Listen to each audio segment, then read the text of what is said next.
This week on The Futurists, Brian, Brett, and Rob get into 2025. At that point, it is not as much about technology as it is about trust to leap into the unknown and to work towards making the unknown tangible.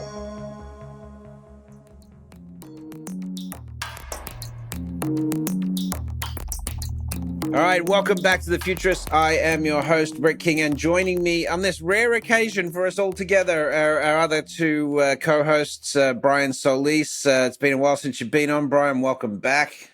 Thank you. And I miss you guys. Rob Tercek, of course. How are you, Rob? I'm great, thanks. Hi, Brian. Great to see you, man. Great to see you, Rob.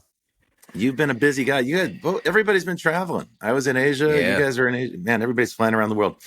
Well, hey, man, what a year this has been. As I was thinking about the year ahead, usually this time of year, December, is when you start to see all these newsletters and pundits speculating about what's going to come next, and people post their forecasts. But if you notice, this year, there weren't so many. And I think the reason for that is it's very unpredictable. We're in that phase where it's really hard to place a bet on what's going to happen next year. And that caused me to think back to this past year has been just so full of surprises and tumult and changes. Makes a very unpredictable landscape ahead. Well, we should start with that. What were the highlights for you guys for this year? Maybe Brian. The obvious highlight is you launched your book, your latest book, which is phenomenal. But what else has been? Yeah, exactly. Mind shift. Yeah. What else has been on the highlight reel? A big thing on the highlight reel has been just the fulfillment of work. So for those who don't know, I have a day job as the head of global innovation at ServiceNow. And this has been an incredibly transformative year where organizations are recognizing that the decade of digital transformation just isn't working out as they thought it might. And the rise of artificial intelligence is really starting to open the door to bigger questions around business transformation. What do we need to think about that we're not thinking about? And the conversations that I've been having this year, and it's going to lend into where I hope next year goes, is for real, honest to goodness, transformation of business as usual. So that there's no more business as usual? Is that what you mean? Or? Yeah. So what does that mean, Brian? Because we've been hearing about digital transformation for 15 years, right? So it seems like it's a done deal at this point. Yeah, well, the stats are wild. They're something like 75% of companies didn't realize the returns that they had felt they were going to get from digital transformation. And if you really look at the efforts historically, there was very little transformation and a whole bunch of digitization. And as they move into an era of artificial intelligence, they were taking that digitization and automating it. Or this is where the strategy lies currently. But where the conversations get really interesting is that the right digitization to help us get to 2030 and 2035, assuming that things are going to wildly continue to evolve? And so these are the inception of conversations that I'm having now. And I'm an optimist. So to me, it says that now we have an ability to influence where we go from here. I have this conversation quite frequently at the moment with the banking sector, in that I say that if you think about what we need for autonomous supply chain and highly automated systems in respect to what we expect of the banking system, then none of that is going to run on old technology. It's going to run on net new technology, smart contracts and tokenization, digital twins, all the stuff that Rob and I love talking about. But that means essentially that to have the technical agility to be a next generation AI capable bank, you need completely new infrastructure. AI is not going to run on 1960 mainframe COBOL code, right? It's not going to run on a siloed data pools. So this is the thing is the companies that have been emerging since the .com and the companies that have emerged most recently in respect to like super app platforms and next gen banking, the wallet ecosystem, Stripe, Nubank, etc. These are actually the guys that have the technology infrastructure that will enable them to operate AI systems, not necessarily Bank of America, Wells Fargo, HSBC, right? Right, because they don't have anything to defend. New companies can start from scratch, and old companies have legacy processes. And they also have legacy workers, candidly, who don't want to adopt. I'm sure, Brian, you're running into that. There was a recent survey published. They interviewed 26,000 companies that have purchased artificial intelligence for workers, things like Microsoft's Copilot. And the results are incredibly disappointing. 90% of the workers don't know how to use it, which is no surprise if you tried to use an LLM, like a ChatGPT or Anthropic Cloud yourself. If you don't learn how to write good prompts, if you don't make the effort or have no curiosity about how to do that better, you're going to get mediocre results. If you make a little bit of an effort, if you do a little bit of research or read about it or watch a YouTube video, you can learn how to prompt these things and get far better results very easily. Like, it's not much effort. However, if a company is going to introduce this technology and doesn't train workers, then it's going to be disappointing. The result's going to fall flat. The other part of that equation is a lot of workers, frankly, have no motivation to learn. Brett, we had Melanie Hilton on the show. She's an expert in supply chain.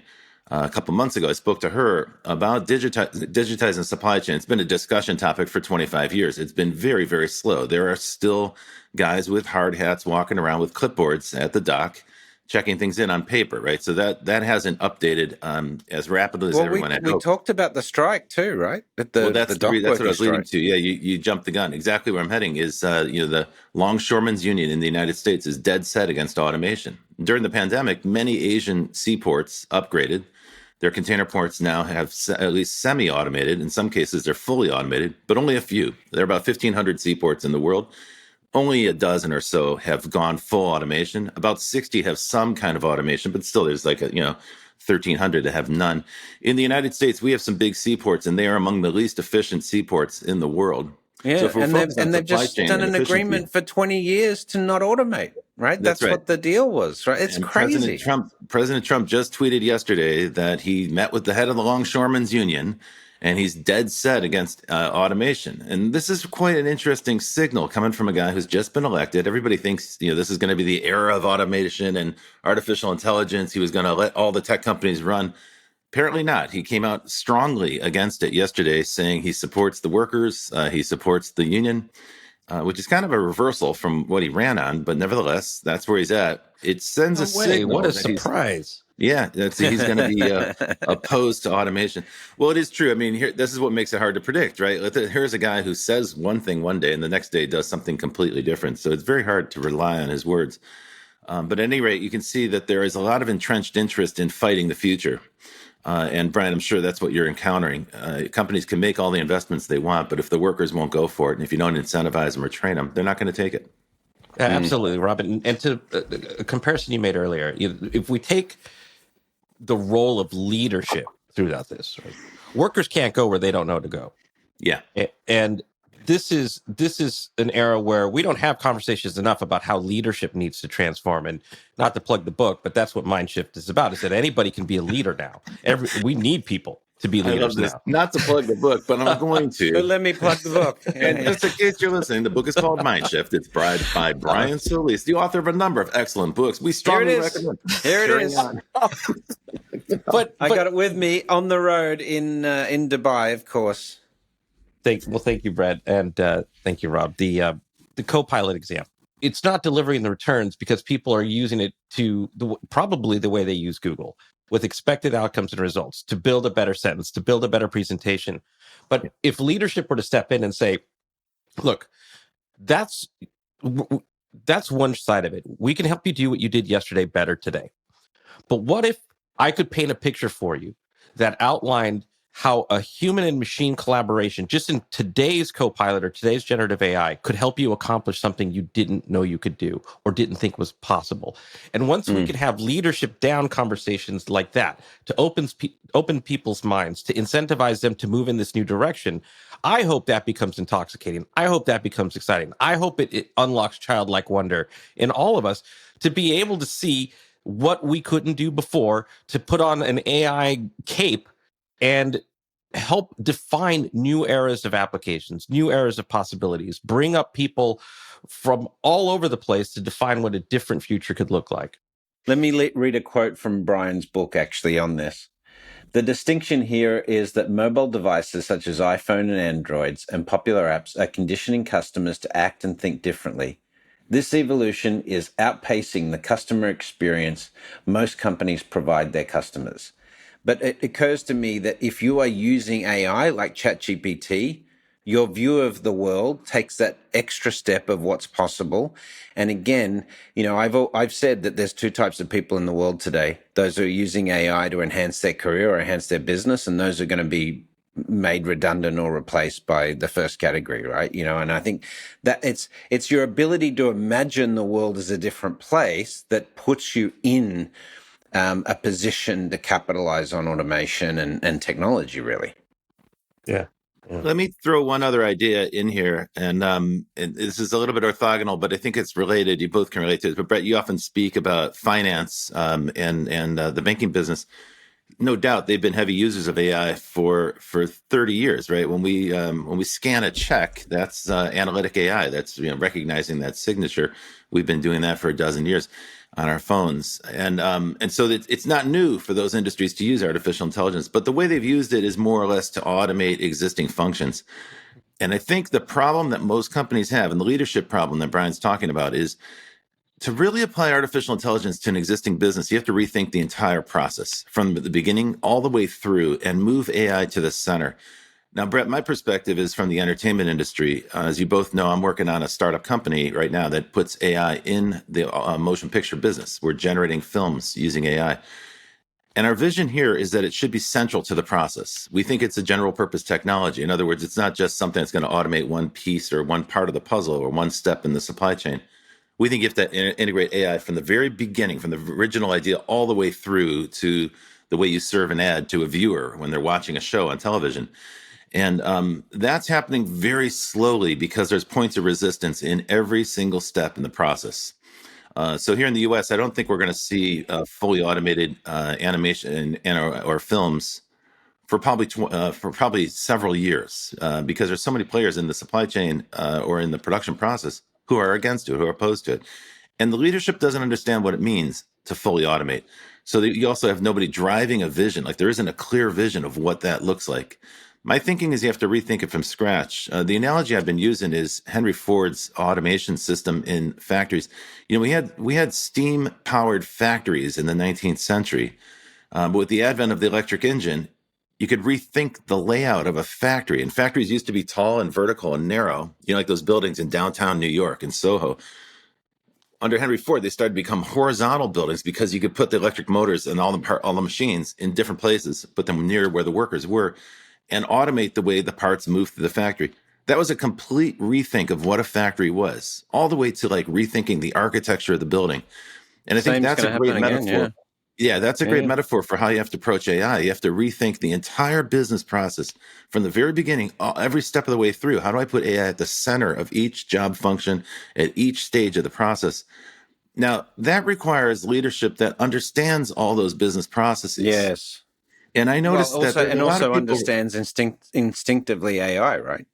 Yeah, you have a lot of people in business who, a lot of leadership in companies. When companies recruit a new CEO or a new head of operations, they pull them out of some other field, some other industry. So they don't really know that particular business process extremely well. They're not, they didn't grow up in the company. They didn't work on the factory floor, for instance. And so for them, it's all kind of theoretical. And they're looking for somebody else to come in and figure out where to add the automation. And Brian, that might be a consulting opportunity for a company like yours. But it's not leadership. It's not the kind of leadership that you're talking about. It's not the kind of transformational leadership. So we need leaders who understand every stage of the business process. I hate that we always talk about Elon Musk, and I kind of hate referring to him as an example, but here's a guy who is willing to blow up a business process and start from scratch. And he did it with robotics at Tesla. And his vision is that the robots will be moving so fast, you won't even be able to watch them with your eye. You'll need a strobe light, yeah. Yeah, it'll just gradually build a car in front of you, maybe someday. But his point is he's got a vision. He's driving the vision. He understands each step in the process, and he's not afraid to blow the system up and start over again.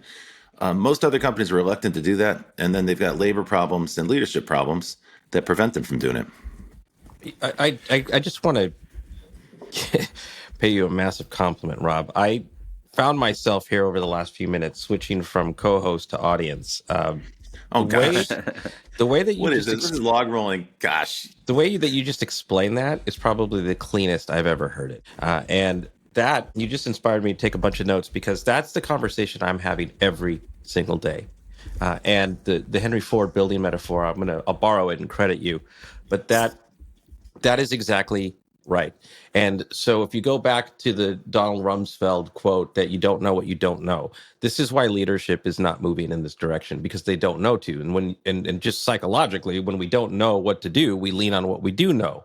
And so that takes the linear, iterative methodology of using AI then to automate existing processes without questioning what we need to do, because then it challenges our own assumptions of what we know, our own beliefs, our own conventions. And then this is that moment for a fundamental shift in leadership where someone like you, someone like Brett, someone like me comes in to paint a vision of a probable future in steps that people can consume and understand then the role that they play in moving in this direction, and then starting to surround themselves with the people who will help them move in this direction and rethink the existing board of advisors, the existing circle of yes that's around most people, and now be able to empower from a leadership perspective, and then to everyone else that same transformation that they made for their workforce, for their skill sets, for their incentivization models, for their reward systems, because otherwise this isn't going to happen.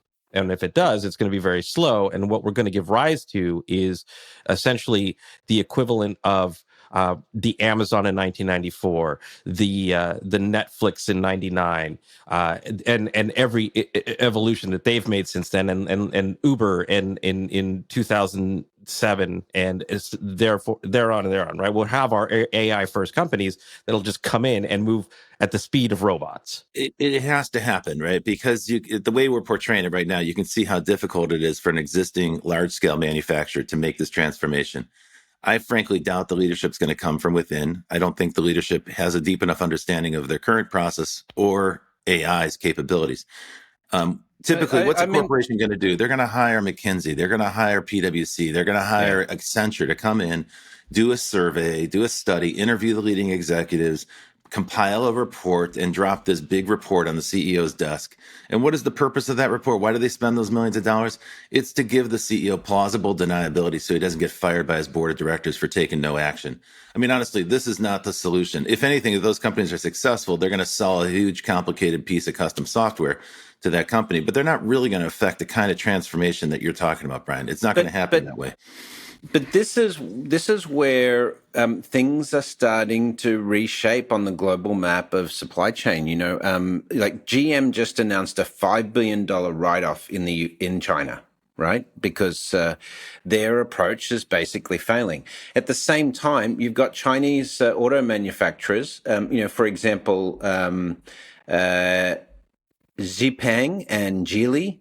And BYD, these guys have factories that are 85% automated. The production of their vehicles are 85% automated. China is now the largest exporter of electric vehicles, vehicles on the planet, full stop. But that's the sort of transformation you need. And I asked the question whether traditional organizations, whether they're banks or traditional auto manufacturers or airlines, are they going to be capable of making those transitions? And is 2025 going to be the year where, we start to see that separation?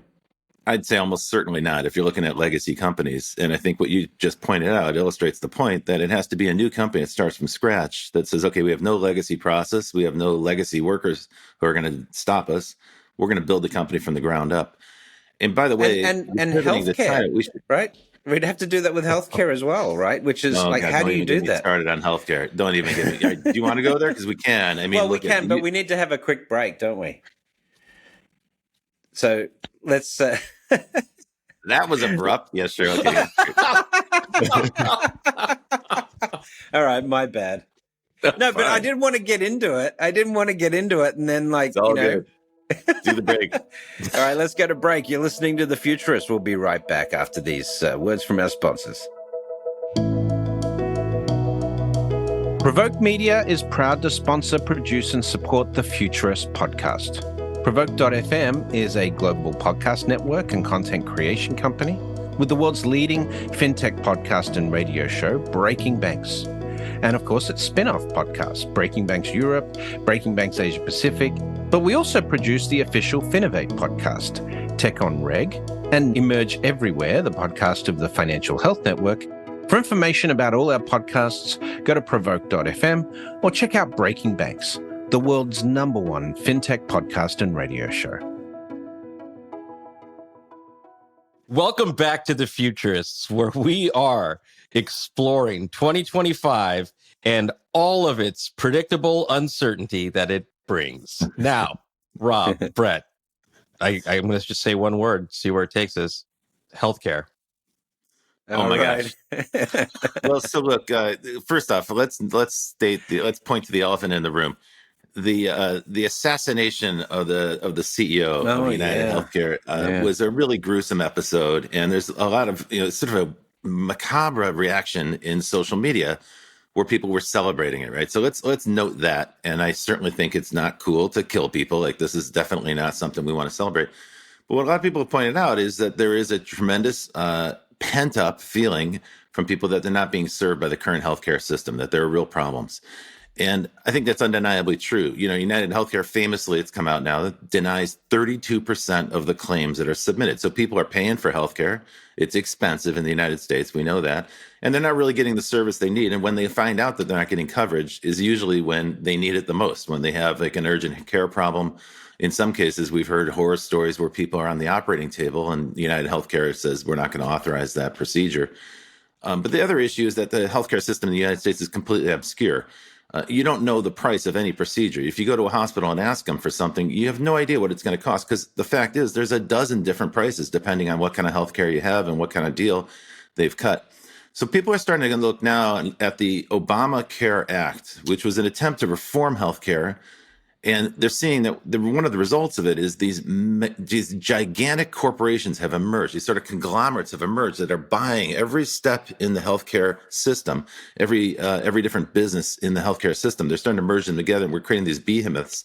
They aren't very efficient. They're not very profitable either.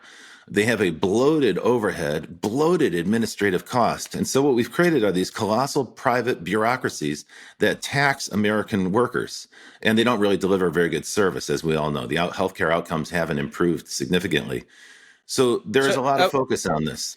I want to talk about this for a moment. I saw a great quote the other day about, that private healthcare doesn't really add any value in the system. It just adds middlemen into the process. And, this has been argued for a long time in the US political landscape. But the reality is this, I did this research extensively for the rise of technosocialism, that the percentage of cost of the US national healthcare system that's administrative costs is around 40%, 40. The NHS, which is in the UK, which is considered a fairly inefficient public healthcare system, the total administrative cost is 4%. Yeah. Right. And it covers everybody. So there's also nobody in the UK who doesn't get care. Yeah. Certainly you can criticize the UK system, but the fact is it does deliver healthcare to everybody. If you want private healthcare in the UK, you can buy it if you need like a supplemental policy. But if you want to generate large-scale health improvement, and you want to do that at scale, we're going to have to throw artificial intelligence into the mix. It's going to have to be data focused.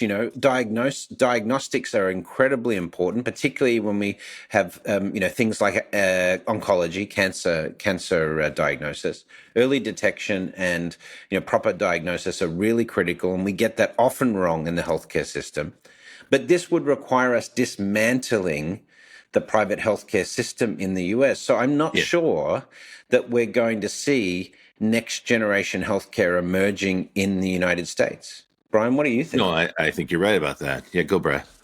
I mean, unfortunately, I don't want to open the door to politics, but what we are seeing is just sort of the byproduct of essentially lobbying, money moving Yeah. behind the scenes, Yeah. profitability, greed, and Brett, you put out a point. If you want to have better healthcare, that is not where most of these organizations are starting from. They are starting from what's in their best interests. And I would love to see, Rob, to the point where we were talking about earlier, the rise of AI first companies in this new era. I mean, if you want to create a new type of healthcare company that, Brett, like to your point, that's AI first, that's taking out a lot of the middlemen and introducing an optimized process for all of this, that wouldn't be unheard of. That is American innovation at its heart. Yeah. But does it get killed before it? And that's probably the wrong word to use. But does it see the light of day because of everything else? But I would like to see that. I would like to see that spirit of innovation that we have become known for way back in the day, and that we're losing to other markets and countries as a result of where we are politically. So if you zoom out one notch, one of the problems here is that the industry is highly consolidated, and there's a lot of economic incentive for the big companies to get even bigger. And if that doesn't change, then we're never going to have innovation, because big companies do not innovate. Big dominant companies in a category, when you have an oligopoly of 4 providers in any category, they have an incentive not to compete. They want to keep things stable. That's true for a number of different industries. And as I pointed out on the show several times, 75% of American industry is consolidated down to 4 major providers. That's everything from food to transportation to airports to banks and so forth. That's one of the reasons why these industries are sclerotic and the technology innovation is quite slow. They just don't have an incentive to do it. So if you want to change healthcare or any other sector, you got to break up the conglomerates. Now, on this front, it's actually quite interesting, because one would assume President Trump would favor big corporations, right? He's sort of a big business kind of guy. But what's quite interesting now is he's taken a shot at one of the most profitable sectors at these healthcare companies. That's the pharmaceutical management companies, the pharmaceutical management organizations. All the big healthcare companies bought pharma management as a piece of their conglomerate as they grew. And now he's saying that should be unbundled, that should be broken out. And actually, that's a step in the right direction. I think he's quite right about that. And I sure hope he goes and does that. If we start to break apart these giant conglomerates, you're going to see opportunity for innovation. You'll see the opportunity for small companies to start up. And those small companies are the ones that are going to apply technology to get an advantage, right? Big companies are unlikely to do it for the reasons we said. Rob, I'm going to hope it's okay, because I really like what you said there. And if we could turn that into a trend, that becomes the beginning of a new genre, a new era, hopefully a wave of new innovation within the United States. Instead, though, right, I hope we don't err in the other direction, where we're breaking up companies that are not impacting health, not impacting our economic factors. For example, breaking up Google being the priority of the efforts versus healthcare. I'm all for it, Brian. I'm all for it. I think it's going to happen. You have 3 antitrust cases in the courts. They're kind of wending their way through the courts right now. Judge Amit Mehta has to make a decision about whether or not to break up Google's monopoly on their dominance of the browser business. The recommendation from the Department of Justice is that Google should sell off. They should be forced to sell off the Chrome browser. They should be forced to stop paying companies like Apple to make Google the default search. And there's even a proposal for Google to have to sell off the Android operating system for mobile phones. Now, of those, I think it's actually quite likely, I would say it's 50-50 likely, that Google will be forced to sell off Chrome. This is fascinating. I think it's almost a certainty that Google will no longer be able to bribe Apple to stay out of search. Now, if you think about search right now, Brian, if you go to Google, if you type in a search query on Google, you're going to get mediocre results. You're going to get results that are loaded with ads. You're going to get results that are loaded with keyword optimization. You're going to get all this SEO junk. In other words, you're not really getting a great experience today. I'm using ChatGPT now instead of search. Smart people are doing that. Smart people are switching to Claude or to Perplexity. But most people have the habit of going to Google. So search needs innovation. It's the largest category of computing by far. And frankly, there isn't any innovation happening. The innovation Brett just described is happening in an adjacent category, right? And that might disrupt TikTok, Instagram. Great. I think disruption, I think it's overdue. We have 5 gigantic companies that dominate the NASDAQ. They account for almost all the growth in the stock market in the last couple of years. It's time to break them up. Let's see what happens. It would be great for startups. One thing you hear consistently from venture capitalists is that they're frustrated because those dominant tech companies stifle innovation and squish small, innovative startup companies, or they just acquire the teams and disband the project. So my view is, frankly, breaking up Google would not necessarily be a bad thing. Here's one example. Google pays Apple $20 billion a year to be the default search engine. So when you use your iPhone, you do a search, typically you're going to get a Google result. Now, they basically are paying Apple to stay out of the search business. They don't want Apple to compete. If those payments stop, first of all, that $20 billion represents about 20% of Apple's profits, right? So first off, Apple's going to have to make up that lost revenue. I guarantee you within a year, Apple will be in the search business. They're going to compete with Google, right? So basically, Google has been bribing Apple to stay out of their business. When Apple enters search, are they going to enter it in that traditional way where you go to a website, you type in a line of text? Of course not. They're going to do it with Siri. They're going to do it with artificial intelligence. They already have a partnership with OpenAI. And so you'll see some novel approach to search integrated in that Apple ecosystem. I can only think this is going to be a good thing for innovation. I can't wait to see somebody attack search and change it and so on. That's the essence of competition. It serves everybody except for the incumbent conglomerates. Yeah. Well, let's get into a bit more of the 2025 conversation. We are doing that, obviously, but let's talk about what do you guys think is going to happen after the inauguration of Trump on January 20th in terms of some of the macro things that we see happening? The Israeli conflict in Palestine, the Ukraine-Russia conflict. What do you guys think is going to be the washout there? Brian, you want to kick us off? I would just be honest. As a role of a futurist, I have not been exploring those. I've been looking at those from a role of just being a human being and a humanist, and just hoping for the best outcomes for people in general. I will say though that I am strangely optimistic that this Trump administration is going to help us accelerate resolutions on both of those fronts. And I'm hoping that we see instead a focus on, Rob, what you were talking about, prioritizing the American first priorities around improving healthcare, improving the opportunities for American consumers to bring down prices for affordability, maybe to bring down inflation to the point where the Americans are investing again. So I'm hoping this shift will resolve those conflicts. But again, I haven't been studying it to the extent that both of you have. I was struck, Brett. I will tell you, just 6 months ago, I was very pessimistic about the Middle East. And candidly, I thought Israel was in a situation that was like a no-win situation. It really seemed quite grim, and I got it wrong. I'm going to admit I had the wrong read on the situation. Here we have, Netanyahu was thrust into a situation that certainly he didn't choose, caught off guard, no doubt about it, responded initially with just phenomenal belligerence, devastating loss, terrible humanitarian crisis. All of those things are true, but then shifted towards the real source of the problems in the Middle East, which is Iran, and systematically began to demolish and dismantle Iran's lines of support, starting with Hezbollah. And actually, we have to say, they've been successful. I mean, Hezbollah has been crippled in Lebanon. And now, amazingly, I never would have guessed this would have occurred a year ago. The situation in Syria is such that the reigning dictator's been kicked out of there, right? And they were backed by the Russians for decades, right? So that family has been backed by the Russians and by by Iran for decades. And that was the vector of support. That's how Iran was able to resupply Hezbollah and put pressure on Israel. Israel systematically demolished or dismantled all those supply lines now. And Iran has been revealed to be very, very weak, which is, I think, a big surprise. People were treading very lightly because there's fear that they're going to have a nuclear weapon or something. But I think what we've all seen in the last year is that Iran really doesn't have that many responses to Israel. Israel's a relatively small country, and they're fighting back. The other thing that's been revealed there is Russia's really weak, because Russia has been supporting the Assad regime, since his father, Hafez Assad, for 30, 40 years. They were unable to keep them in power.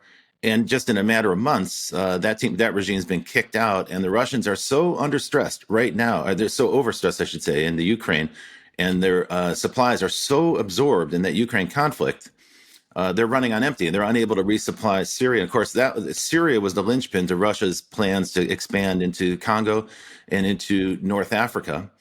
So that rolls back Russia considerably out of the Middle East. So it's a real big setback for Iran. It's a really big setback for Russia in the Middle East. And it's a powerful reaffirmation of Israel's position in the Middle East. I think all that's quite surprising because the conventional wisdom was going the other way a year ago. Sorry to step on you there. No problem. Having said that, I think, the war crimes indictment of Netanyahu did give him pause.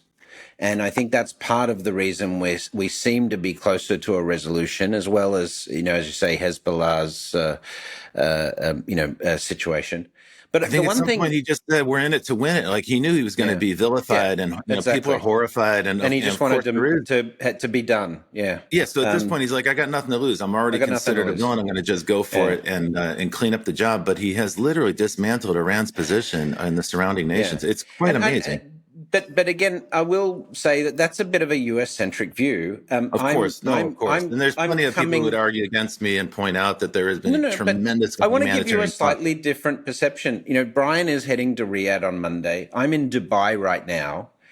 And I will say what most Americans would not be able to conceptualize or understand is that the United Arab Emirates and Saudi Arabia are amongst two of the most dynamic, interesting economies on the planet right now, right? Yeah. They are upbeat. There's lots of technology being deployed. There's a lot of direct foreign investment coming in. There's immigration coming in. There's incredible energy and economic activity happening here. And frankly, I'm planning on spending, most of my time or a lot of my time next year in the region because of that. Because as a futurist, UAE and the Kingdom are two of the most future ready economies on the planet, well ahead, philosophically of the United States in terms of adaptation to climate and automation and things like that. And a commitment to AI. I'm with you, Brett. But what those countries really crave is stability, and stability means an end of conflict, right? Yes. None of those countries are supporters of Hamas. None of those countries are supporters of Hezbollah. They're all opposed to Iran. They all know Iran has been a mischief maker. Iran is not a force of good. They've been just kind of the spoiler in the region. So they all benefit from this response. Go ahead, Brian. I didn't mean to step on you. Go for it. No, but that was, I'm all about building. And to bring it back to your point too, Rob, Brett, you know better than anybody. These are groups that are focused on leadership where each one of them has a 2030 vision for where the country is moving toward. And it is a mandate for every industry to, again, work towards that vision and describe their own vision of how they're going to get there. We don't have that here in the United States. Yeah. And there's not that excitement. People are negative about the future in the West, in Europe and the US, as if it's a thing to be pensive about, because of the disruptive potential of it. And, the dock workers strike we talked about earlier is an example of that. But at the same time, we're celebrating Elon and Vivek coming in to do Doge to make the government more efficient. Not me. No, well, I'm not necessarily celebrating. I think it's going to be chaotic. But having said that, the Dubai government and the Saudi government have had these things in place for a few years now, and they've made incredible advances. I recently just applied for my gold visa in Dubai, in UAE. I got it in 2 hours. Right now, this is, I spent 4 months offshore last year trying to get my US visa renewed. And I got it done in UAE in 2 hours, and a new identity card and everything, right? And they don't even stick a visa in your passport anymore. It's all electronic. You come to the airport and you walk through a tunnel. There's not even a gate. There's not even an immigration desk. You just walk through a tunnel. Your face is your ID. I mean, this is like Minority Report type stuff that we're seeing, and it's not being developed in the US because of the bureaucracy attached to that. So I think 2025 is the year where we start to see, if you're reinforcing bureaucracy of the 19th and 20th century, you're going to start to see the gap opening up very radically. Countries and companies who are ready to take the next step are ready to say, let's reset. Let's try a completely different approach here, rather than, well, we've got all of these vested interests we need to take care of, right? The one take people sometimes come to, one conclusion people come to is that you need a strong man, you need an authoritarian leader, a dictator to get things done because democracy is inefficient and messy and slow and so forth. And I think this is a fallacy. I think this is untrue. I don't think that actually works in the long run. In the short run, yeah, sure, a dictator can blast some holes in the system and change things, but it doesn't always work out in the long run. In the United States, I think that's part of the... what are we calling a dictator, right? Is Singapore a dictatorship? Is Dubai a dictatorship? Well, but this is where we have to really rethink this, because a dictator that builds, or a royal family or a leadership infrastructure that builds a beneficial structure for their people. You can have a benevolent dictator, but if you don't have a democracy where people have the right to vote, if you don't have the franchise, guess what? That's not. I'm not saying I'm pro dictatorship. I'm saying that democracy, in trying to get consensus amongst a left and right platform in the United States today, is almost impossible. So that in itself is dramatically slowing down innovation. It slows it down. There's no question. And as Winston Churchill said, we quoted him before, it's the worst form of government except for all the others. And I have to believe that that's the case. So we thrash through, we discuss, we debate, we go back and forth, we vacillate in the United States. We don't make clean, decisive decisions. We don't have that level of directive. Even as much as people voted for Trump, those who cast a vote in favor of a strong man, they're not going to get that kind of leadership. He's already backing away from many of the promises he made in the campaign. Just to forecast, you had asked a minute ago what's going to happen next year. We already know what's going to happen. He was talking about 60% tariffs against Chinese imports. Now he's backed it down to 10%. Watch, he'll give away that 10% just to cut a deal with China. Gosh, Brian, this has been a lively and sort of contentious conversation. Do you have views that you want to share before we wrap up? No, but I will say this, that it's just an error of my work, and I'm sure, Rob, you'll have a take on this. And I actually do want to hear more about what you're working on, because it sounds fascinating. It sounds like a productive solution to the doom and gloom that AI is going to close Hollywood. It's going to be great.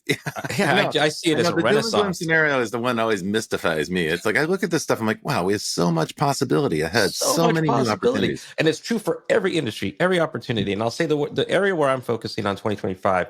And I am going to give my friend Peter Sims a shout out here. I got an early morning text from him. Peter had actually woke me up, and it said, "We missed you at dinner last night.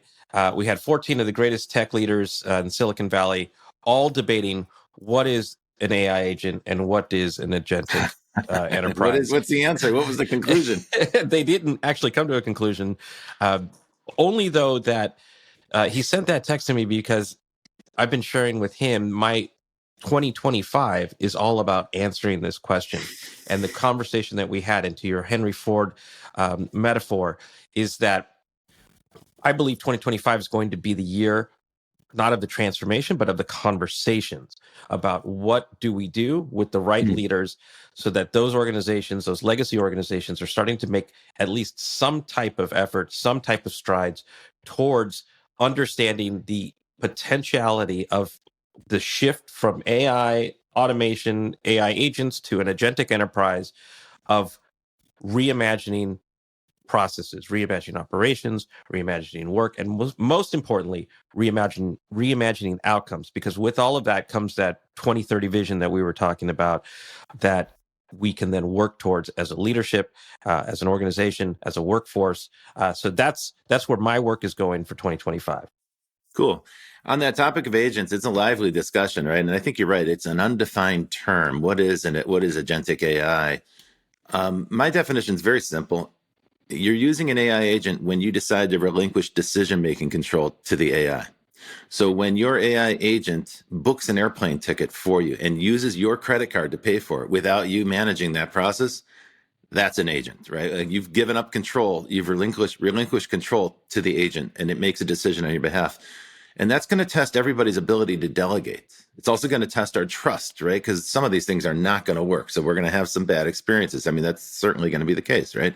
Yeah, and so this is going to be a tricky transformation. But how much do you trust the machine? This is a great question. Everyone's going to have to ask themselves and say, gosh, I don't trust it at all, or I trust it 100%, or somewhere in between.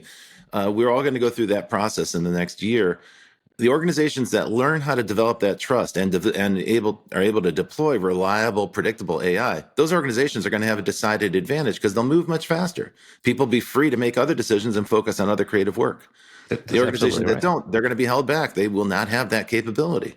That's absolutely right. And I do want to remind everyone, because it is at that point, it is not as much about technology as it is about trust.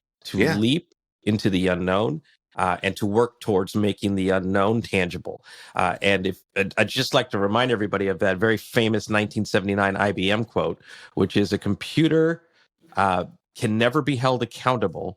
Therefore, a computer must never make a management decision. And oh, wow. I didn't know that quote. That didn't age well. No. And I do want to just kind of say, like, if we just play out a scenario of which most people will laugh at, but I think you'll appreciate that it's actually not only probable, but it's going to happen, which is the CEO founder of Bumble, Whitney Wolfe Herd, had said or described a scenario about the future of dating. She said that each person is going to have essentially a digital twin. I don't think she used those words, but an AI-powered digital twin. Those digital twins will be out dating other digital twins until they find the right person or persons for you to actually meet in real life. Yeah. And that, I mean, honestly, it makes a ton of sense, right? Most relationships today are formed from online dating apps, and yet most people who use those apps express great dissatisfaction with the way they work. Also, just the idea of like scrolling and swiping and, is annoying, right? That was fascinating for 15 minutes for some people, and now it's become a tedious chore. So why not delegate that task to an agent to go find 10 people that you might like and narrow the playing field a little bit? Brian, it's a great futuristic scenario. It's a great illustration of relinquishing decision-making control to a machine. So thank you for showing us what an agent might look like. Folks, you've been listening to The Futurist. It's our pleasure every week to bring another futurist who's going to talk about the trends that are going to shape the future that we live in every single week on this show. Brian, it's so great to have you back. I'm happy to see you. Happy to hear you're thriving at your new organization. It's great. I know you've been very busy and flying around the world doing great things for that organization. I'm so excited to be back in touch with you, and I'm looking forward to a very exciting 2025. Hey, for the folks who are listening, happy holidays. We're here at The Futurist every week. We'll bring you another Futurist. In the meantime, I want to thank our team at Provoke Media for making the show possible. And of course, as always, I thank the folks who are listening to the show. The feedback that we get from our fans and listeners is incredibly empowering. We're very happy to get it. It's been a great pleasure for us making the show. Brett had to jump off early, but on his behalf, and of course for me and all the folks at Provoke Media, happy holidays. We're thrilled to have you here listening to our show. We can't wait for 2025 and the brilliant future ahead. That's it for now, Brian. I'll see you in the future. In the future. Well, that's it for The Futurists this week. If you like the show, we sure hope you did. Please subscribe and share it with the people in your community. And don't forget to leave us a 5-star review. That really helps other people find the show.